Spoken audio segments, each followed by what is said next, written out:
Pithapuram MLA ఉప ముఖ్యమంత్రి పవన్ కళ్యాణ్ శుక్రవారం కాకినాడ విచ్చేశారు. పోర్టులో విస్తృతంగా తనిఖీలు నిర్వహించారు. ప్రత్యేకంగా స్టెల్లా ఎల్ పనామా అనే వాడక వద్దకు వెళ్ళి అక్కడున్న రేషన్ బియ్యాన్ని గుర్తించారు. ఈ సందర్భంగా కాకినాడ సిటీ మాజీ ఎమ్మెల్యే ఆయన సోదరుడిపై విరుచుకుపడ్డారు.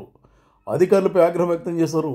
ఆయన పర్యటన జరిగి ఆయన బయటికి వెళ్ళారో లేదో ఆయన ప్రభావంతో కాకినాడ జిల్లా పౌర సరఫరా శాఖ అధికారిని బదిలీ చేశారు. పోస్టింగ్ ఇవ్వకుండా హెడ్ ఆఫీసులో రిపోర్ట్ చేయమన్నారు. పవన్ ఎన్నో వ్యాఖ్యలు చేశారు. తాను ఉప ముఖ్యమంత్రిని అయినా తనను లోపలికి రానియలేదు అన్నారు. ఈ నేపథ్యాన్ని పురస్కరించుకుని కాకినాడ జిల్లా వైసీపీ అధ్యక్షులు మాజీ మంత్రి మాజీ ఎమ్మెల్యే కురసాల కన్నబాబు శనివారం తన క్యాంపు కార్యాలయంలో మీడియా సమావేశం నిర్వహించారు. పవన్ కళ్యాణ్కు గట్టి కౌంటర్ ఇచ్చారు. బియ్యం గురించే కాదు, కరెంటు ఛార్జీల విషయం కూడా ఆయన మాట్లాడారు. వ్యంగ్యంగా విమర్శనాస్త్రాలు ఎక్కుపెట్టి కన్నబాబు మాట్లాడిన తీరు ఆయన ప్రభుత్వంపై ఎలా విరుచుకుపడ్డారో తెలుస్తోంది. ఈ ప్రభుత్వం వచ్చినప్పటి నుంచి కూడా బియ్యం ఎగుమతులు కాకినాడ పోర్టుల కార్యకలాపాల మీద ప్రత్యేకంగా దృష్టి పెట్టారనే విషయం అందరికీ తెలిసి బహిరంగం. అధికారంలోకి వచ్చిన సుమారు 15 రోజులకి civil supplies minister Nadendla Manohar గారు రావడం, ఆయన ఈ బియ్యం నిల్వల మీద స్వయంగా దాడులు చేయడం, సుమారు 53,000-54,000 టన్నుల బియ్యాన్ని సీజ్ చేయడం జరిగినట్టుగా మేము కూడా వార్తల్లో చూసాం. దానిలో సుమారు 1,400 టన్నులు పీడిఎస్ రైస్, అంటే పేదలకు ఏదైతే రేషన్ కింద ఇస్తారో ఆ రైస్ కూడా అందులో ఉన్నాయి. అవి కూడా సీజ్ చేసామని చెప్పినట్టుగా కూడా చూడడం జరిగింది. తర్వాత మళ్ళీ అడపా కోర్టులో బియ్యం ఎగుమతులు అక్రమాలు నిరోధించడానికి ప్రభుత్వం చర్యలు తీసుకుంటుందనేది దానిలో భాగంగానే సివిల్ సప్లైస్ కార్పొరేషన్ నుంచి ఆ శాఖ నుంచి చెక్ పోస్టులు పెట్టారని, సీజ్ చేసిన బియ్యాన్ని కూడా సివిల్ సప్లైస్ ఆధ్వర్యంలోనే అక్కడ నిల్వ చేశారు. ఇవన్నీ కూడా మేము చూస్తాం మీడియాలో. సడన్గా మళ్ళీ నిన్న ఒక 5-6 రోజుల నుంచి అనుకుంటా మళ్ళీ ఈ వార్తలన్నీ కూడా వస్తూ ఉన్నాయి. అందులో సివిల్ సప్లైస్ కార్పొరేషన్ చైర్మన్గా ఉన్న తోట సుధీర్ గారు కొన్ని లారీలు బియ్యం, అక్రమ బియ్యాన్ని, పీడిఎస్ బియ్యాన్ని పట్టుకున్నారని ఒక వార్త వచ్చింది. అది కూడా తెలంగాణ నుంచి వస్తున్నాయని చెప్పినట్టుగా చూశాను. ఆ తర్వాత 4 రోజుల క్రితం అనుకుంటా, 5 రోజుల క్రితం జిల్లా కలెక్టర్ గారు షణ్మోహన్ గారు కూడా వెళ్ళి స్వయంగా ఆ షిప్ లోడ్ చేస్తున్న షిప్ని కూడా పరిశీలించి ఆయనే మంత్రి గారు ఆధ్వర్యంలో సీజ్ చేసిన బియ్యమే అని చెప్పారు. అది ఆశ్చర్యం. అంటే ఏంటి అర్థం?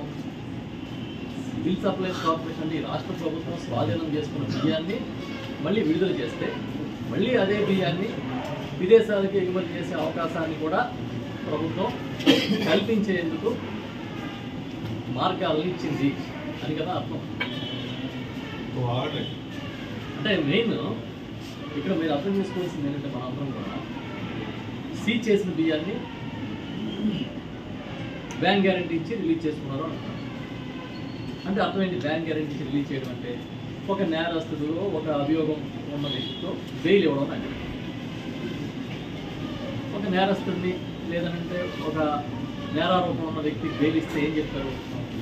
షరతు, ఇదిగో ఈయన రోజు వచ్చి పోలీస్ స్టేషన్, లేకపోతే ఈయన విదేశాలకు వెళ్ళకూడదనో షరతులు ఇస్తారు. అట్లాగే బియ్యాన్ని రిలీజ్ చేసినప్పుడు కూడా సివిల్ సప్లైస్ డిపార్ట్మెంట్ షరతులు పెట్టిందా అని నేను అడుగుతాను. పెడితే ఏ షరతులు విధించారు? ఇది అక్రమ బియ్యం, పేదలకు చెందిన బియ్యాన్ని ఎగుమతి చేస్తున్నారు అన్నప్పుడు మీరు బ్యాంక్ గ్యారంటీ ద్వారా రిలీజ్ చేస్తే ఆ రిలీజ్ చేసిన బియ్యాన్ని ఎక్కడికన్నా ఎక్స్పోర్ట్ చేయడానికి ఎలా అవకాశం ఉంటుంది? మీ దగ్గరే దొంగ సొత్తు దొరికింది, దొరికినప్పుడు మీ దగ్గర ఆపాలి కదా. ఎందుకు ఆపలేదు? ఆపకుండా అదే బియ్యాన్ని మళ్ళీ ఎక్స్పోర్ట్ చేస్తూ ఉంటే మళ్ళీ వెళ్ళి అక్కడ రైడ్ చేసి పట్టుకోవడం ఏంటి? అంటే ఎక్కడ ఉంది? ఎవరి మధ్య ఈ అవగాహన ఒప్పందాలు ఉన్నాయి. అధికారులు ఏం చేస్తున్నారు? ఎక్కడ ఏ పోర్టులో లేని విధంగా మీరు అక్కడ 2 చెక్ పోస్టులు పెట్టారు.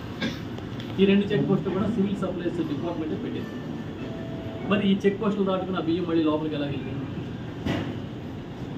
అసలు గొడవల నుంచి రిలీజ్ చేసినప్పుడు దీనికి ఉన్న షరతులు ఏంటి? ఇవన్నీ మేము అడుగుతా ఉన్నాం. అంటే పకడ్బందీగా సిస్టమ్ని రూపొందించకూడదు. మళ్ళీ ఇది చెప్పి పులివెందుల సభ దాకా పెద్దాపురం సభలోను పులివెందుల సభలోను ఇదే గొడవ. నేను వస్తే విద్యుత్ ఛార్జీలు పెంచను, ట్రూ ఆఫ్ ఛార్జీలు అయ్యను. ఒకసారి 2 సార్లు ఎన్నిసార్లు చెప్పాడు? ఎక్కడెక్కడ చెప్పాడు కూడా తెచ్చాం వివరాలు. కడపలో చెప్పాడు, 2020 టీడీపీ మహానాడులో చెప్పాడు, ఆగస్టు 2022 కార్యకర్తలతో పెట్టి టెలికాన్ఫరెన్స్లో చెప్పాడు, 2023 ఫిబ్రవరిలో పెద్దాపురం సభలో చెప్పాడు, పులివెందుల్లో 2023 ఆగస్టులో చెప్పాడు. ఇలా చూసుకుంటే ఇది పర్మనెంట్ స్టేట్మెంట్. ఆయన చంద్రబాబు నాయుడు గారు పర్మనెంట్ స్టేట్మెంట్ ఒకటి ఏంటంటే, నేను వస్తే విద్యుత్ ఛార్జీలు పెంచుతాను, వీలైతే తగ్గిస్తాను. జగన్మోహన్ రెడ్డి గారు విద్యుత్ ఛార్జీలు పెంచేశాడు అని ఇలా మాట్లాడుతుంది. 5 నెలలు 5 ఏళ్ళు చెప్పిందే చెప్పి 5 నెలల్లో మాట మార్చారు. ఛార్జీలు అమాంతంగా చాలా ఆశ్చర్యం. అదృష్టం ఏంటంటే ఆయనకి మద్దతు ఇచ్చే మీడియా ఉంది. అసలు ఆయన నిజంగా అదృష్టం చేసుకుంటాడు. ఆంధ్రప్రదేశ్ నిజంగా ఇప్పుడు ఆయన ఈ మీడియా కానీ మొయ్యకపోతే ఆయన వైఫల్యాలకి ప్రజలు అసలు ఏం చేయాలో అర్థం కానంత అయోమయం పోతుంది. భయంకరమైన ప్రచారం. అసలు ఈయనంత మేధావి లేడంటారు, ఈయనంత దార్శనికుడు లేడంటారు, ఈయనంత గొప్ప నాయకుడు లేడంటారు. ఇప్పుడు ఇలాంటి అబద్ధాలు ఆడుతున్నారు. 5 ఏళ్ళు విద్యుత్ ఛార్జీలు పెంచనని చెప్పినప్పుడు 5 నెలల్లోనే పెంచేయించారు. చంద్రబాబు నాయుడు గారికి ఏంటంటే నేను ఏం చెప్పినా చెల్లుబాటు అవుతుందని ఒక గొప్ప నమ్మకం. 2014 నాటికంటే చంద్రబాబు నాయుడు గారు అధికారంలోకి వచ్చిన మొత్తం మన డిస్కమ్స్ అన్నింటినీ కలిపి విద్యుత్ పంపిణీ సంస్థలకి 29,000 కోట్ల రూపాయలు బకాయిలు ఉన్నాయి. అప్పుడు ఆర్డీఎక్స్ వస్తుందేమో, కసబ్ వస్తాడేమో, కసబ్ లాంటి ఉగ్రవాదులు వస్తాడేమో అని సాధ్యమా? వస్తే ఎవరితో? ఉగ్రవాదులు లాంటి వాళ్ళు కానీ లేకపోతే ఆర్డీఎక్స్ లాంటి పేరు పదార్థాలు కానీ ఇక్కడికి వస్తే ఎవరికి తప్పు? రాష్ట్ర ప్రభుత్వం ఆధీనంలో నడుస్తున్న పోర్టులో నిజంగా అలాంటి కార్యకలాపాలను అడ్డుకోలేకపోతే ఎవరు తప్పు? రాష్ట్ర ప్రభుత్వం దగ్గర. అయితే మరొక విషయం ఏంటంటే 2014 నుంచి భారతీయ జనతా పార్టీ ఆధీనంలోనే కేంద్ర ప్రభుత్వం నడుస్తుంది. దేశ భద్రతకు సంబంధించిన అన్ని అంశాలు కూడా కేంద్ర ప్రభుత్వమే చూస్తుంది. అది కాకుండా ఇక్కడ కోర్టులు ఉన్నాయనే ఉద్దేశంతో ఈ తీర ప్రాంతాల్లో గస్తీ కోసం కోస్ట్ గార్డ్ ఉంది. కోస్ట్ గార్డ్ కూడా పనిచేస్తుంది. అయినా సరే కోర్టు భద్రతకి ముప్పు ఉంది, లేదా కోర్టు ద్వారా కాకినాడకి ముప్పు ఉందని సాక్షాత్తు ఒక డిప్యూటీ చీఫ్ మినిస్టర్ ఆందోళన వ్యక్తం చేయడానికి తప్పుగా చూడదు. ఎందుకంటే కాకినాడ ఈ తీర ప్రాంత బ్రాండ్ ఇమేజ్కే విఘాతం కలిగించేది. ఒక నిజంగా అలాంటి ప్రమాదాలు ఉంటే జరిగే అవకాశాలు ఉంటాయి. నేను ఇంకొకటి కూడా చూశాను. నేను అధికారులు రాలేదు ఎన్నికల నిబంధనల వల్ల అని చెప్తున్నాను. నేనేం చెప్తున్నానంటే, ఓకే కలెక్టర్ గారు ఇచ్చిన నివేదిక ఏంటి? ఆయన షిప్లోకి వెళ్ళి మనమా స్టెల్లా షిప్లోకి వెళ్ళి ఆయన స్వయంగా చూస్తున్న ఫోటోలు చూసాం, వీడియోలు చూసాం, మీడియాలో అంతా వచ్చి ఆయన వెళ్ళగా ఇప్పుడు ఎలాగా అన్నీ ఈ ప్రభుత్వంలో ఏం జరుగుతుంది? సివిల్ సప్లైస్ డిపార్ట్మెంట్ పకడ్బందీగా పనిచేస్తే లూప్ హోల్స్ లేకుండా ముందుకి ఈ వ్యవస్థను తీసుకెళ్ళి ఉంటే, ఎందుకంటే ఆల్రెడీ చెక్ పోస్ట్ ఆ సరుకుని స్వాధీనం చేసుకుంటాం. ఇవన్నీ ఎందుకు జరుగుతుంది? ఇప్పటికీ రేషన్ బియ్యం దందా జరుగుతుందనేది చాలా పత్రికలు, ప్రముఖమైన పత్రికలు అన్నింటిలో వస్తుంది. దాన్ని అరికట్టాలి కదా.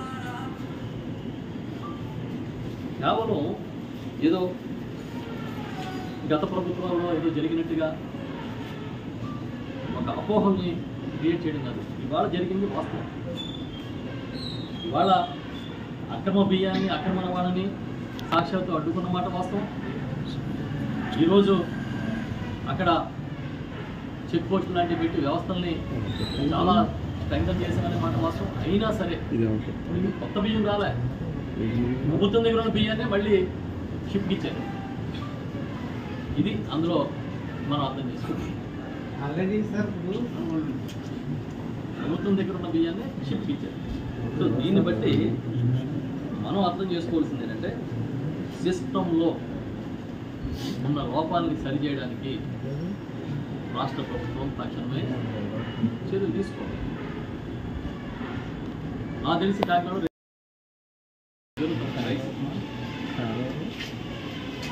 కాబట్టి రాష్ట్ర ప్రభుత్వమే బాధ్యత వహించాలి. ఆయన అడిగిన ప్రశ్నలు కానీ, లేకపోతే మేమందరం లేవనెత్తుతున్న ప్రశ్నలు కానీ. సమన్వయ లోపం ఉందా ప్రభుత్వంలో? ఒకరికొకరు సహకరించుకోవట్లేదా? ఏది? ఎందుకంటే ఇది చిన్న విషయం కాదు. ఆయన చాలా చాలా అంశాలను లేవనెత్తారు. నేను లేవనెత్తిన అంశాలు చూస్తే అటు దేశ భద్రత దాకా ఉంటుంది. కాబట్టి మనం తేలిక తీసుకున్న ఏ విషయం సమాధానం చెప్పాల్సింది రాష్ట్ర ప్రభుత్వం, రాష్ట్ర ప్రభుత్వ అధినేత చంద్రబాబు.